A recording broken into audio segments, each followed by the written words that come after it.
pessoal, tudo bem? Bom, estamos aqui com mais um episódio para poder falar sobre os surdos do Brasil e do mundo. É isso aí, gente.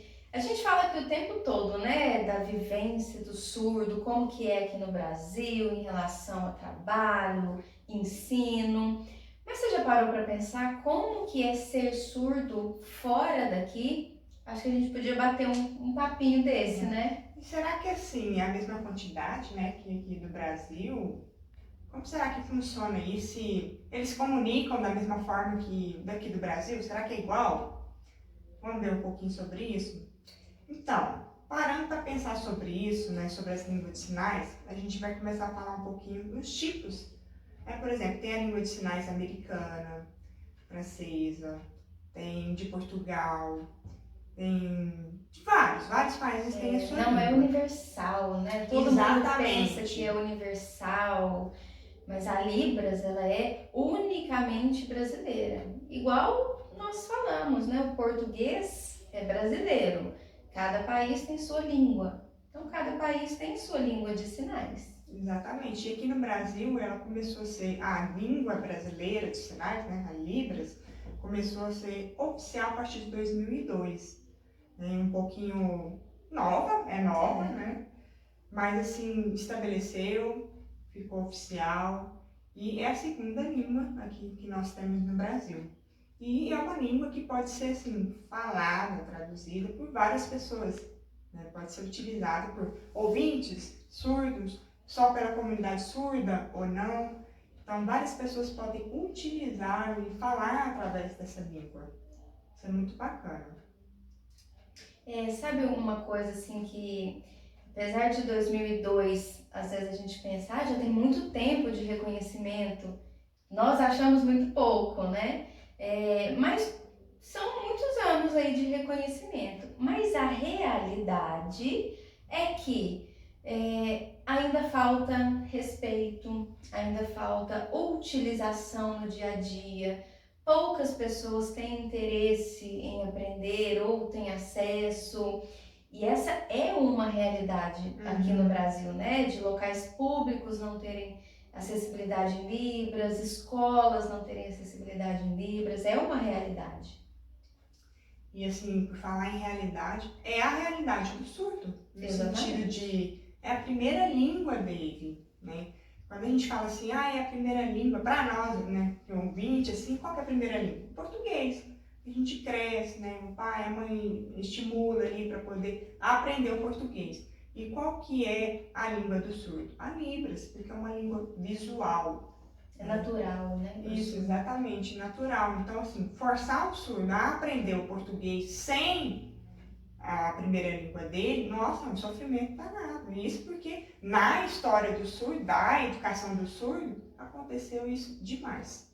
E, assim, dentro desse tema de aceitação da língua, a primeira comparação que a gente pode fazer é nos Estados Unidos, por exemplo, já que o nosso tema é falar do exterior, né? Nos Estados Unidos é a língua americana de sinais e lá é muito diferente do Brasil. Por exemplo, existem inúmeras escolas bilíngues para surdos. Qualquer local público, hospital, SAMU, você consegue um atendimento na língua americana de sinais. Televisão é muito acessível para os surdos nos Estados Unidos. Lá, a língua de sinais faz parte da cultura, eles têm essa aceitação. E que bom que tem isso lá. É muito estimula cada vez diferente, mais. E assim, muito diferente.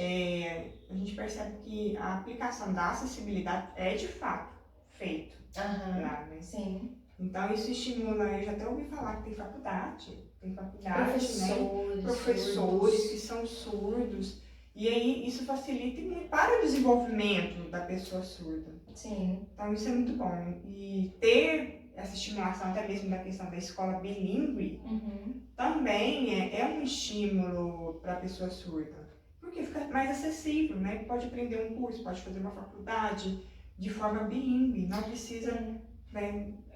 No Brasil que a gente vê que tem uma dificuldade nisso, porque chega na faculdade, não tem intérprete. Chega num curso, não tem intérprete. Chega no hospital, não tem intérprete. Então, assim, lá eles têm um acesso mais amplo a isso. Focando um pouquinho nessa parte da educação, o que é, às vezes as pessoas não conhecem, né? Escolas bilíngues. A escola bilíngue para surdo, gente, ela tem um ensino regular de tudo que a gente vê, das matérias que a gente aprende na escola normal, comum, só que em Libras. Nas escolas bilíngues, o foco é que a língua materna do surdo, a Libras, a língua de sinais, ela seja respeitada e usada como primeira opção. E como segunda opção, eles aprendem a escrever e ler em português. Mas existe essa prioridade para Libras no ensino deles.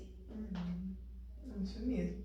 E assim, pegando um gancho disso, né, de acessibilidade, o que é acessível também para a pessoa surda? Ter o acesso à questão de trabalho. Porque todos nós, um dia, né, a gente entra no mercado de trabalho. Mas como será que é isso para a pessoa surda? É de fácil acesso? É rápido? Como que funciona isso? É qualquer serviço?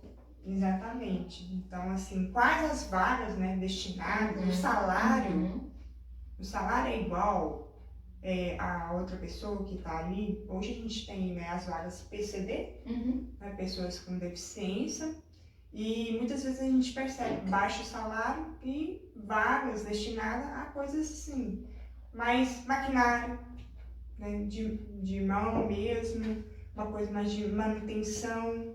E a gente já até falou um pouquinho sobre isso, né, em outro vídeo.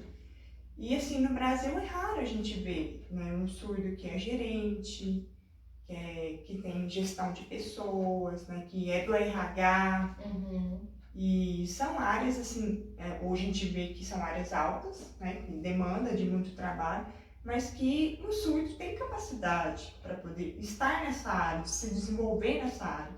A questão é, a empresa abre, né, essa vaga, a empresa olha para essa pessoa surda, dá essa oportunidade para o surdo de se desenvolver nisso. Aqui no Brasil a gente percebe que, assim, é muito pouco. E que lá fora, muito pelo contrário, que lá fora, né, tem mais acessibilidade nisso. Um exemplo que eu dei agora há pouco, eu falei de professor, né? Nós temos muitos surdos professores, mas o que a gente vê aqui no Brasil? Que os professores surdos são professores de Libras. Geralmente fora, no Canadá, por exemplo, nós temos professores universitários de alguma profissão específica, e ele é professor não de língua de sinais, mas ele é professor da área dele. Por exemplo, eu sou fisioterapeuta e é como se eu tivesse um professor, um exemplo, de anatomia que é surdo fisioterapeuta. Então, fora, isso é comum. Aqui no Brasil, infelizmente, não é. Isso é verdade.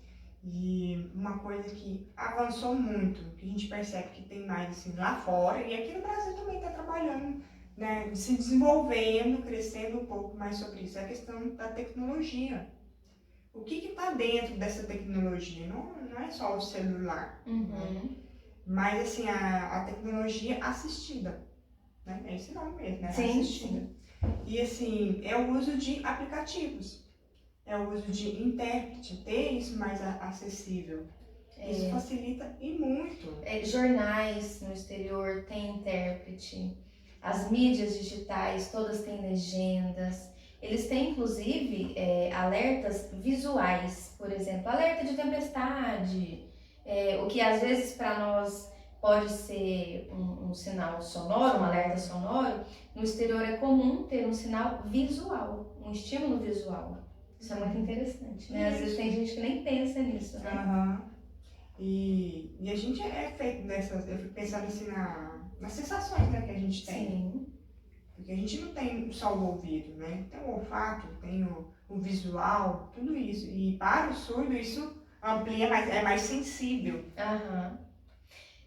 Amiga, sabe o que eu acho interessante? Pesquisando as coisas para fazer esse vídeo, foram políticos surdos. que aqui no Brasil eu não vi mesmo, pode ter, a gente pode pesquisar melhor sobre isso, mas que é comum em outros países pessoas surdas ocuparem cargos públicos normalmente. Isso não é uma surpresa, você fala, nossa, mas ele é surdo. Isso é completamente natural em alguns países do exterior.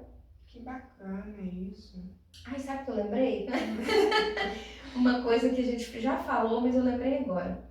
Quando a gente estava falando das escolas bilíngues, gente, o nosso país, ele é gigante, né? Eu até brinquei com a Érica aqui agora, eu falei, ele é do tamanho de um continente, é muito grande. E no Brasil, no país inteiro, nós temos apenas 64 escolas bilíngues para surdos. Graças a Deus que temos as 64, mas é muito pouco. Sim. É muito pouco. Essas 64 escolas, elas atendem mais ou menos 63 mil crianças surdas, que é muito pouco em relação à quantidade que a gente realmente tem. É verdade, é verdade. E assim, o que a gente buscou um pouquinho aqui, né, falando um pouquinho sobre isso, foi trazer um pouquinho essa comparação. Não que os países de fora sejam tão melhores assim. Aqui no Brasil está se desenvolvendo, tem as leis, né? A questão da Libras passar a ser oficial já foi um avanço muito grande, porque antes nem tinha consideração. A questão do estatuto da lei da pessoa, né, com deficiência, que ampara a questão da educação, da moradia, da saúde. Isso já foi um avanço enorme. Tem muita coisa para poder melhorar, né? Tem muita luta ainda. Por exemplo, eu vejo muitos colegas surdos, vai ao banco, chega lá, tem uma placa enorme falando que tem intérprete, mas não, chega lá, não tem. Então é brigar mesmo, realmente continuar nessa luta, até que isso seja assim, normal. Com certeza. Que não tenha tanta diferença. E também eu vejo assim, muitos surdos com um sonho de ir para fora, né, pensando que lá é melhor, lá tem mais acessibilidade, e ali de fato tem algumas melhorias, mas isso não significa que deixa de ter as barreiras, porque tem as barreiras. Isso mesmo. Gente, então assim, a gente percebe que ainda tem um longo caminho para a gente andar, que a gente tem países que a gente pode se espelhar para isso, mas que não significa que lá seja um país perfeito, né? Mas que nós estamos caminhando. Isso mesmo, então estamos por aqui, encerrando aqui, e espero que vocês tenham gostado. Se tiver alguma dúvida, quer indicar algum tema, só mandar pra gente. É isso aí, conta pra nós se vocês gostaram dessa comparação de Brasil e exterior. Se você já foi pro exterior, se você é um surdo que já foi, traz pra gente a sua experiência que a gente vem contar aqui, tá bom? Isso mesmo. Ó, gente, pra lembrar, toda inclusão começa com informação. Então, já manda esse vídeo aí pro seu amigo que pensa em viajar pro exterior e compartilha as experiências com a gente. Tá bom? Um abraço, até a próxima.